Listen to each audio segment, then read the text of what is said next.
I was a bit worried. I was like, oh, is this movie going to be any good? Like, Yeah. I've seen these movies come out before where you get this great cast, and it's just a payday for them because what are they doing? This wasn't that.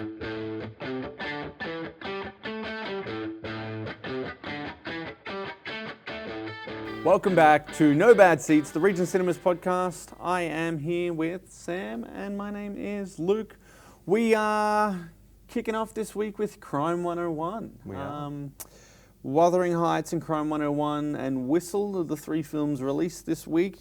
Whistle being a horror film where they find an ancient Aztec death whistle. I was going to say it's some sort of... Death blows is the tagline. It's very good. And then Wuthering Heights, which is looking like it's going to be very popular, which is exciting. We decided to watch Crime 101 because it's the big push for the mate date, the dads. It felt like an underappreciated movie. It really did. Their marketing fell a bit flat on this one. Yeah. Particularly with the cast. It's Halle Berry. It's a great cast. Chris Hemsworth, Mark Ruffalo, Barry Keoghan. Yeah, it's weird that they sort of let this go under the radar a little bit. I think it's because it is Sony. They are leaning really heavily on Project Hail Mary, so I feel like Crime 101 probably falls into that. And I think we sort of looked into it a little bit. The director it's not his first project, but it is one of his first. It's his first probably projects. major project, isn't it? Yeah, with a big cast like this, which I feel like maybe is why it sort of got dropped around this time of the year as well. Absolutely. But yeah, like, do we want to get straight into that, or do we want to do let's a little bit of news just first? talk some movie news first, because we can talk plenty about Crime 101, but there's a couple of things that I want to point out. Obviously, we had a few Super Bowl trailers this week. I am going to just straight up say I have avoided it. I haven't watched anything yet. I watched a few. I'll probably get into them later, but I'm just really trying to avoid Project Hail Mary spoilers now. I just really want to go in. Yeah. Having seen what I've seen, I just want to jump straight in and go. I think I watched it was like a 2.5 minute trailer for Project Hail Mary. I still have no idea what's going on. Yeah, right. So I need to go back and have a look and see if in the first trailer I saw was similar to what I've seen in this one, because I didn't go, oh my God, that spoiled something for me, but I can't really remember the first trailer. So maybe I should go back and have a look and make sure. But so I'm just trying to avoid anything like that, and I just haven't been through. I was working pretty hectic when it was all coming out, and I just haven't had a chance to sort of sit down and give it a crack. So there was a few we'll go through. Exciting. They had obviously a Supergirl one. It was everything. I think I saw part of that. I didn't watch the whole. Don't think there was much new there. Marvel broke their 14-year tradition and not giving us anything there, which was interesting in itself. Yeah. I'm sure we're gonna... with Spider-Man coming out so soon. Yeah, that was weird. It just sort of feels like we're now 4 months out and we haven't seen a single thing. We don't have a poster. We don't have anything. But maybe they're going to go and give it when it comes. Like a 3 month, just balls to the heavy wall. duty. Yeah. So we'll see how we go.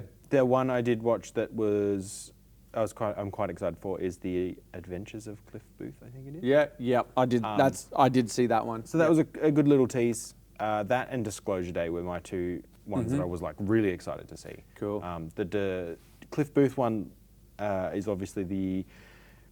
I think it's set before. Yeah, all right. The Adventures of Cliff Booth, who is from Once Upon a Time in Hollywood. Yep.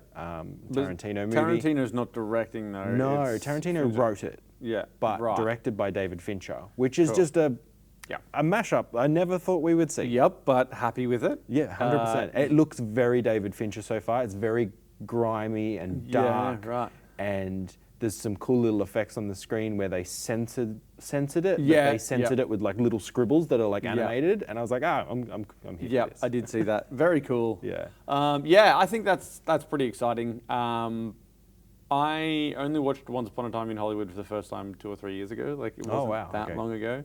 So I'm sort of pretty fresh into it, going, yep, cool, keen. Yeah. I'm keen to sort of jump back into that.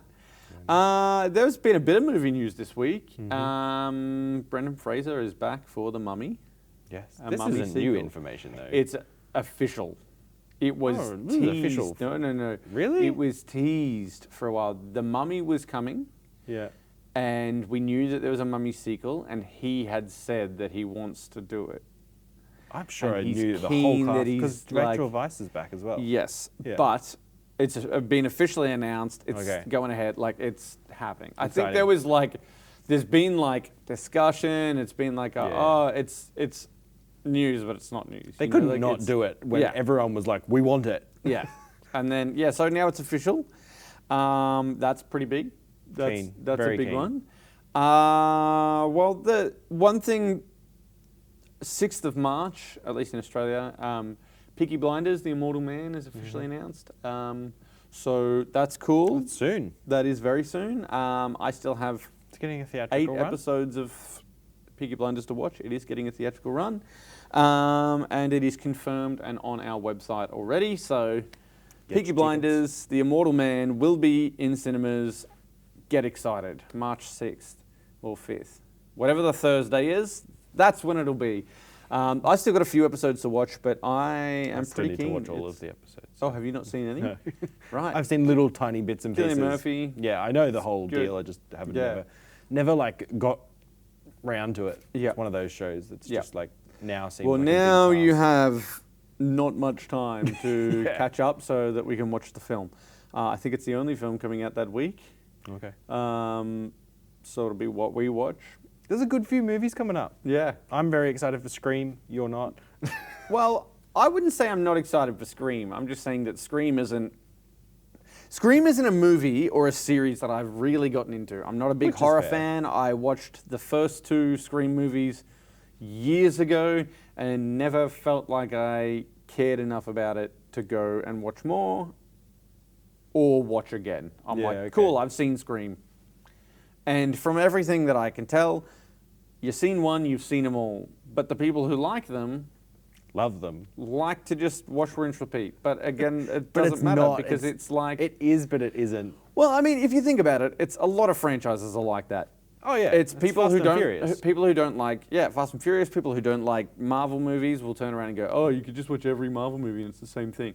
And to a degree, there is that element. It's it's They give the people what they want. exactly. essentially. So I am not against Scream by any means. I just haven't watched any of the other ones aside from the first 2. It is and I'm just- without a doubt one of my favorite franchises. Yeah, that's interesting to me. Yeah. I will say though, I am keen for Scary Movie 6 because that is a franchise that I have watched many times, all of them.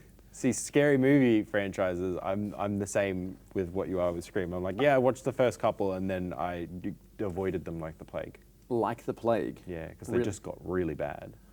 There's obviously they're The whole thing with bad. the scary movies though is that they're purposefully bad. And Oh, yeah, of course. I don't think I think Scary Movie as a franchise totally fine. Where they got bad was what number are we up to? Epic. Well, this is 6. I don't think I've seen past 4. What was 4?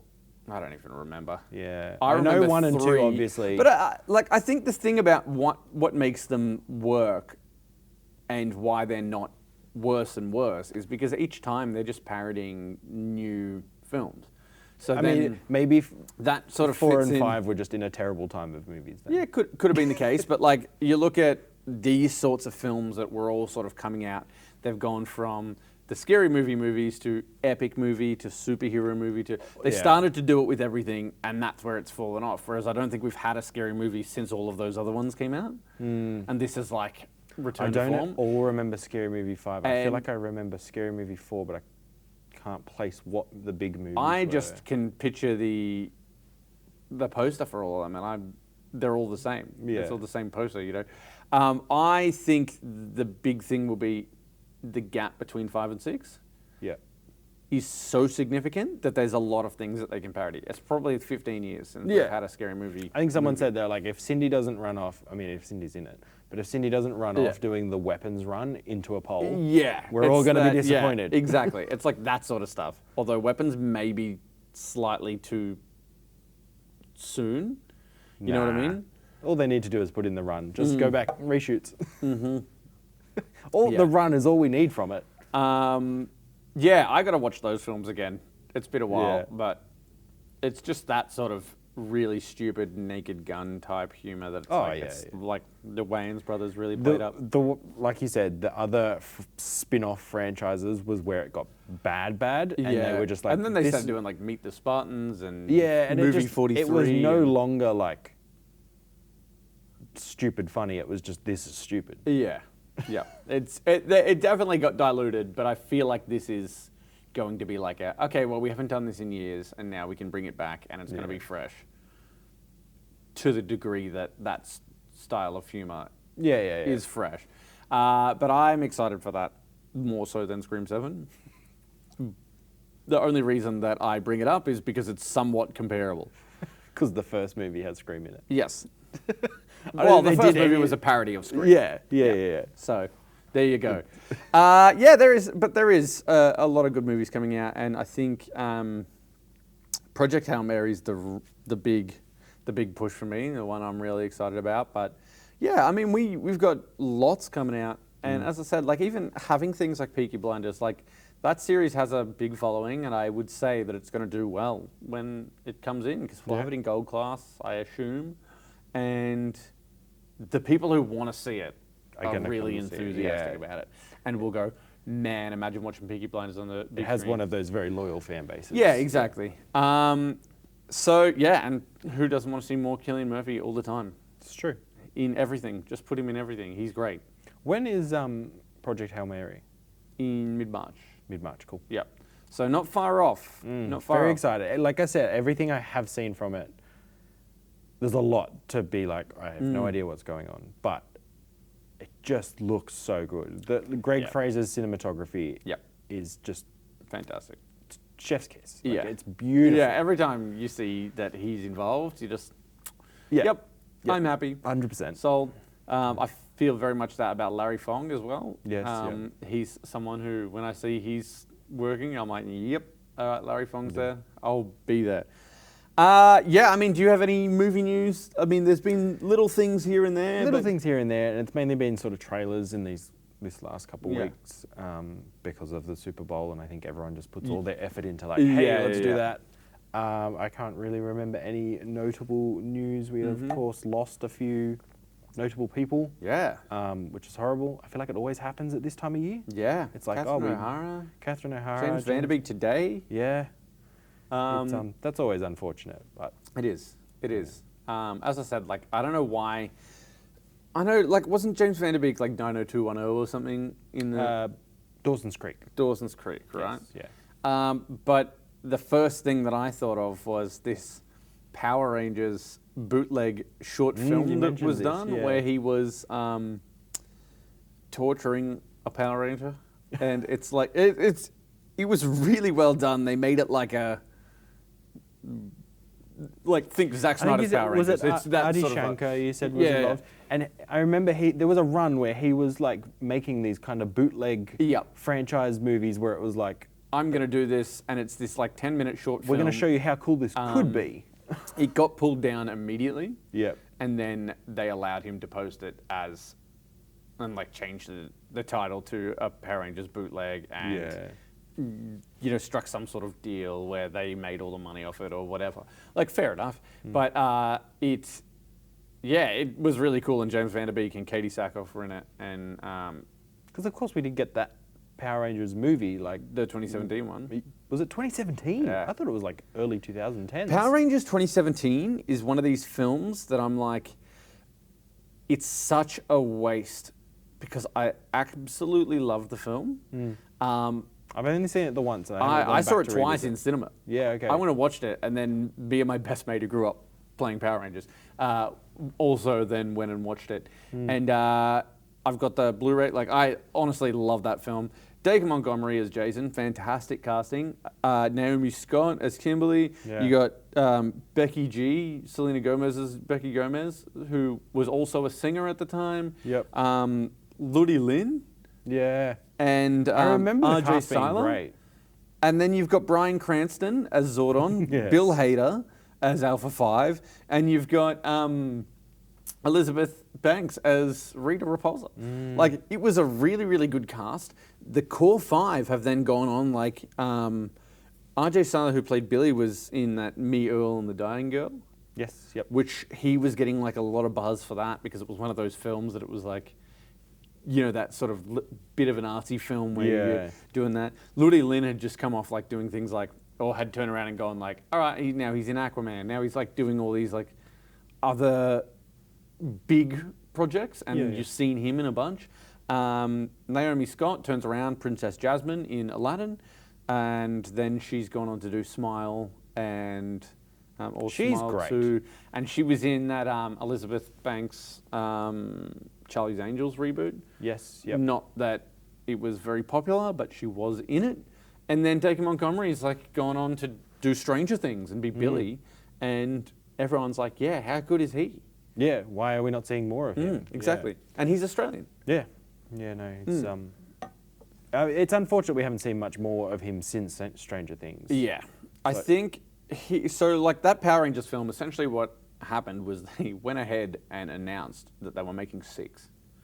Yeah. Okay. And they set up a sequel where they were going to introduce Tommy, the Green Ranger, and it was going to like follow the trajectory. They announced it after the film came out, so the film obviously had a big enough opening weekend. But then Saban, who owned the property, sold Power Rangers, the IP, to Hasbro. Yep. And Hasbro or Mattel or something like that, and then they were like, no, we're going to do our own one, and then they started working on one, and then that fell apart, and now I think there's a new one coming out, a new Power Rangers franchise that's going to be in line with Mighty Morphin Power Rangers, the originals again, but like just a new thing. And it's, I think they're like putting like proper money into it, which is good, so we should see another one, but it is a shame because that's a 9-year-old franchise that we could have been 2 or 3 movies deep. Yeah, and we should have been. Yeah. Which is a shame. But anyway, we could say that it is a crime. 101. 101. Hey, did you get the reason? So obviously we're talking Crime 101 here. Crime 101, it sort of gives you that feeling in the title where it's like 101 being the first class. It's like here's the basics of what to do in crime. How to commit a crime. How to commit a crime. Crime 101, that would be your class. Or you walk in Crime with a notepad 101, and you're like, this is forensic class. This is how you become a cop. Thought it was interesting when they sort of set up the idea that he always hit on the 101 freeway or the 101 highway, and then they were calling him the 101 robber. Yes. And then I was like, okay, cool, that's clever. It's an interesting, I mean, that's something pretty simple, but yeah.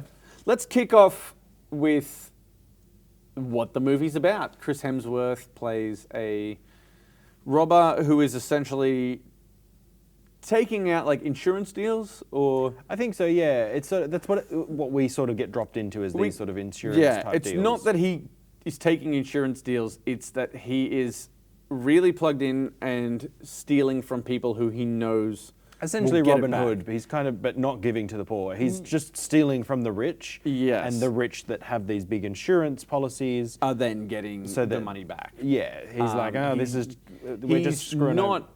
I felt at the start, it's like they're really setting up, like he's not a bad guy. He makes sure nobody gets hurt. He's very precise about it. We get Mark Ruffalo, who's the cop, who is like, all of these have a pattern. We want to work this out. Barry Keoghan. Chris Hemsworth's character is very methodical. Yes. He has this like at the very start, you see him naked in his apartment, scrubbing skin flakes and hair follicles out so that he is not going to be dropping any DNA at the scene. So like, it's that sort of methodical of like, he's a career criminal. He knows exactly what he's doing. We got, Mark Ruffalo. Obviously, Halle Berry's there. Now, Halle Berry plays a insurance agent. Yeah, she's brought in with that insurance world. Works for the high-end clientele and has been looked over and all of that sort of stuff. But she would be then responsible for giving the people who Chris Hemsworth steals from their insurance claims. But the whole thing is that the company wants her to, as insurance companies, they like to go, no, we're not paying you because you did X. So she's sort of involved in that. Barry Keoghan is like another It's kind of like the wild card version. They literally call him the wild card in the trailers. And he is. He's like real skittish. Yeah. And like, frantic. Yeah. I thought he was the highlight of this film, honestly. He what? Like he is. I hated him though. Yeah. Oh, I absolutely hated him. But I was looking at his acting, and I'm going, everything about what he's doing is working. Yeah. And he's so like, when he's skittish, when he's frantic, he's doing it well. When he's cornered, I really liked the way he was pushing back as well. You know, there's the scene in the convenience store. Yeah. And like He's that just whole like thing, taunting him. He's just taunting him. He's Yeah. just like he's got no confidence and all the confidence at the same time. Yeah. But I just thought Barry Keoghan, he does this thing where he can play really small. You know, like he sort of curls into himself a bit. He gets really like Yeah. down, but he's able to still have like a bit of force about him. Like some presence to him. That's Yeah, Like, what is this exactly. guy gonna do next? He plays young well. I don't Yeah. feel like he's that young, but every He has time very you like. watch it, He has very feminine features, but then he doesn't look very feminine. Like you look at him and he's got kind of like scars and stuff on his face Yeah. and things like that. But there was a shot in this where he's riding a motorcycle and he flips up the visor and all you saw were his eyes, and I was like, you could mistake that for a woman. Yeah. He has very like feminine eyes, so I think Yep. that really makes him age down a fair bit. yeah. It makes him look sort of younger and yeah. and he is also a career criminal, but maybe not as good a one. He's definitely not methodical. Yeah, He just does what he wants. It's guns blazing. It's sort guns of blazing. It's going hurting all in. people and So messy. yeah, I mean, I guess the film is just about it's that sort of thriller, that cat and mouse between Chris Hemsworth and Mark Ruffalo, and how these other characters play into it. Well, the Thomas Crown affair gets name dropped in Yeah. the movie, as well as Bullet, and I think that's probably where That's where it is. It's like he plays drawing a lot of high-end inspiration criminal, from. and also there's car chases. Yes, yeah. Yeah. So they're drawing a lot of inspiration from those movies, and yeah, I had a lot of fun with this. Yeah, me too. I really enjoyed it. I was a bit worried. I was like, oh, is this movie going to be any good? Like, Yeah. I've seen these movies come out before where you get this great cast, Yeah. and it's just a payday for them because what are they doing? This wasn't that. I was pleasantly surprised Yeah. at how fun this movie was. It also looked great. Oh, and they beautifully described it as a love letter to LA. That's Yeah. how they've sort of talked about this film. And it was a lot of that. Like, the scenery was fantastic, but the amount of like establishing shots that just set up these like big, you know, spots in LA, or like the upside down, you know, over the freeway with the red braking lights and the white lights The coming traffic forward, lines the traffic through it. lines, and you know the way that the camera turns around, the reflections off the buildings, the beach, the even one shot of the dawn that was like a real wide shot of LA as a whole that was Yes, covered in yep. fog was just gorgeous, and it was just a lot of these scenes that really. They just looked fantastic. Obviously established the location well and was really trying to highlight these things about LA, which, you know, they say something in the movie where it's like, oh, people like to scream for home, but nobody does that for LA. Because LA is known as a city where nobody's born here, people flock here.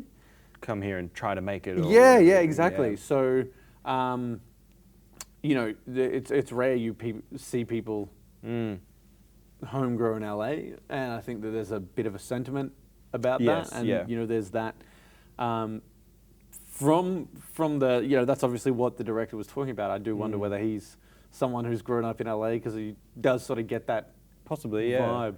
It, like I said, it is beautifully shot. There's some gorgeous cinematography in this. There's a couple of shots where I think both of us sort of leaned over and were like, "That's cool." Yeah. There's one of my favorite style of shots is the sort of POV shot where they had attached a camera to the side of his motorbike and he Yep. pulls up and kicks the kickstand down and you're like the camera's Yep. attached to the motorbike and we sort of get the like leaning over and he walks off into the distance, like things like They that. did do a few of those, like Yeah. The side-on camera on the door. Yeah, there was a couple of Open times the they door, did that. The Close. He gets in. Close the door. PTA special. Yeah, just like that sort of stuff. I liked the behind the head camera rig while he was on the motorbike, really frantic, like driving, and we're sort of seeing everything from that angle where it's like half his head is taking up the screen, but we're seeing the rest of it. And like through a lot of it, with the frantic nature of Barry Keoghan's character, his is a lot of handheld. And it's a lot of shakier handheld. Whereas Chris Hemsworth's character still gets some handheld in that, but you could it feels settled. It feels very tight. And then I noticed Mark Ruffalo gets a lot of stable, just stick shots. Like, so there's no movement at all, and it's just that Mark funny Ruffalo plays a good old beaten down cop too well. He does it like he's sort of got a little bit typecast into it. Yeah, in a way. a bit out of shape, unshaven. He's just like a whatever. I'm just gonna smoke and I really want to get back in shape, but I'm just gonna continue eating like crap and smoking and just I'm too focused on the job and all that sort of stuff. But you buy it immediately that 100%. That he would be that character, and he's so like obsessive and that sort of thing. And they're like, you used to be such a good cop, and now, and he's like, yeah, I'm over it, But he is still the good cop. Yeah. When there's so much like corruption and stuff around. Yeah. You can see him sort of read between the lines and going, they want me to do this or they want me to do that. I'm not going to do that. I'm going to do it the right way. The right way. Yeah, exactly. Yeah, no, I think everyone did a great job in it. Yep. Nick Nolte. Nick Nolte just appears for a couple of scenes. Yeah, he's great though. Just with his like raspy, like, I'm Nick Nolte. Like, raspy voice yelling at people as he does. And then is it Monica Barbaro? Yeah, I think. From Top Gun? Maverick? From Top Gun, and what else was she in? A Complete Unknown. Yeah, she was too. She was. I think she got nominated for the Oscar for that. She did. She was good in that. Yeah, she was brilliant. Yeah. She didn't win, did she? No. No. Okay. Can't remember who won, but it was not her. Yeah. Now you got us going down a rabbit hole. Yeah, sorry. No, let's just go back to this. She was good in this as well. Obviously, the girlfriend that he meets and has to sort of balance his normal life with. I honestly thought that the film. I honestly thought the film was probably underappreciated is going to be the big thing, because it hasn't been marketed super heavily. They've just been pushing Project Hail Mary, and you've got a Chris Hemsworth movie with Mark Ruffalo. It's I will say we've got a few people coming in to see it already. We've got some groups coming in. I know people do know about it, but it's just not. It probably doesn't feel, we've got this and Wuthering Heights coming out at the same time, and Wuthering Heights feels like it's everywhere at the moment, and this doesn't. And it's going to be a tough weekend for it, I think, because it's going up against Wuthering Heights. It's an Aussie weekend. We've got Jacob Elordi, we've got Wuthering Heights, we've got Margot Robbie, and then we've got Crime 101 with Chris Hemsworth. So weekend for the Aussie leads. Put them in February for some reason. Just go see both. Yes. Go and see both. Go to Wuthering Heights with your romance date, and go to Crime 101 with your bromance date. Exactly. I think this is a film that, I think it's going to depend on the person, obviously, but if you're into thriller crime at all, I think this will be right up your alley. If you liked things like, it's probably not quite on the level of like Heat, but it is that type of vibe of like cat and mouse. Yeah. How are they going to get out of this? I think, exactly. Like looking at any sort of, I was trying to think of what to compare it to, and you're right. Bullet, and what was the other one you mentioned? Thomas Crown Affair. Thomas Crown Affair, yeah. These two films, the Steve McQueen sort of, I feel like you're right. They're trying to make that sort of vibe. That's where they've drawn a lot of inspiration from. And it definitely feels like that, and that's definitely sort of the vibe that they're going for, and that if those are your sorts of films, this is going to be right up your alley, and it's not a bad one at all. I really enjoyed it. To me at this stage in the year, which let's be honest, there's only one other movie on the list currently. Yep. But I could see this making it onto my top 10 potentially. Right. What was the other movie on the list? Bone Temple. Bone Temple, yep. Which I have Marty actually Supreme would have been on your last year's list, and you missed Send Help. Yes, haven't seen Send Help yet, which I really want to. Go and see St. Help. Yes. And then Wuthering Heights. Yeah. Are you going to bring your wife to Wuthering Heights? I don't know, maybe. Is she interested? I don't think she even knows what it is. Yeah, right. In fairness, yeah. No, fair enough. Fair enough. I think it's one of those things, like, I had never even heard of it until this movie. Yeah, okay. And then when you said there's like 6 remakes and... Yeah. It's Well, like books and- it's books. It's Yeah. a book. It's an old Yeah. old book. Yeah, I think the Kate Bush song is the pillar for me. I don't really know what it's about. I just know that there's a Kate Bush song, and it's been stuck in my head. Kate Bush movie. Since I heard it, which was I think made for the 90s version with Ray Fiennes. So yeah, there you go. So Crime 101 would be up there in your top 10. I really enjoyed it. And I really loved the way it looked. I think they did a beautiful job shooting it. Shot anamorphic as well, which is always a win for me. Yep. Yep. I think it Good. just, as I said, it looked gorgeous. I love seeing these sorts of films. This, fast-paced action films on the big screen always look great, always sound great. You just sort of feel like you're in it. Yeah. And this film doesn't take you out of it at all. I don't think there was any moments where I was really feeling like, Yeah. I sort of felt really engaged the entire way through. It drops you straight into the action. It's sort of, not to say that there's constant action, but there's there's enough drama in there that it's like carrying you along the entire way. I didn't, at no point was I like, oh, this is good. Yeah. Like it's not, it never felt like I was in a lull of like, oh, when's this going to end or anything like that. Like I was like entertained the whole way through. Yep. Everyone did a great job. Satisfied for the ending, the way that it plays out. Yeah.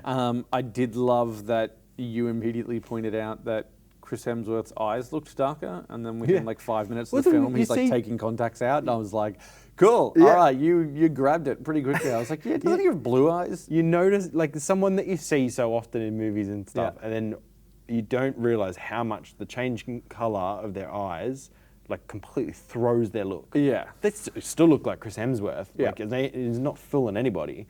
But I was like, oh, the eyes are weird. Like something's going on. And obviously when he's in a balaclava, it completely throws you off. He had brown eyes, but no, it's not this guy. He's got blue eyes. So I really noticed at one point with Mark Ruffalo and Chris Hemsworth, I was just like, this is Thor and Hulk, and they've worked together many times before, but it just didn't really click to me. And then there was a scene where they were like having a discussion, and I was just like, I wonder how that was on set, where they've known each other for 15 years, 20 years by this point, and done multiple films together. They should have thrown in an Easter egg, and he's going to pick up the briefcase, and he goes, "Are you worthy?" or something like that. Just something for the audience. Jeez, could you imagine? Oh man. But yeah, I mean that's it. Crime 101. I would 100% be recommending it. I think it was super fun. I think it's going to need to be for the right people, but if it's your, I mean, you can watch the trailer and you know whether this is the sort of film that you would like. And if you like these films, it's not going to disappoint. 100%. Yeah, I loved it. I pleasantly surprised because I was a little worried for it. I've seen movies like this come out before that really fall flat and just don't have much to them. This is like a 4-star movie for me. Yeah, nice. I really enjoyed it. Next week, I don't know what we've got. I can't remember off the top of my head, but a movie. A movie. I think the following week is Scream. Something like that. Yeah. 19th or something. Yeah, unless there's nothing out on the 19th. No, I think Scream's 19th in the US, and I don't know if we're getting it the same week. We might be getting it the next week, unless they've pushed it back. I can't remember. Okay. We'll have to have a look. But either way, we'll be here back next week to discuss another film. Until then, remember, come to the movies. There are no bad seats. We'll see you next time.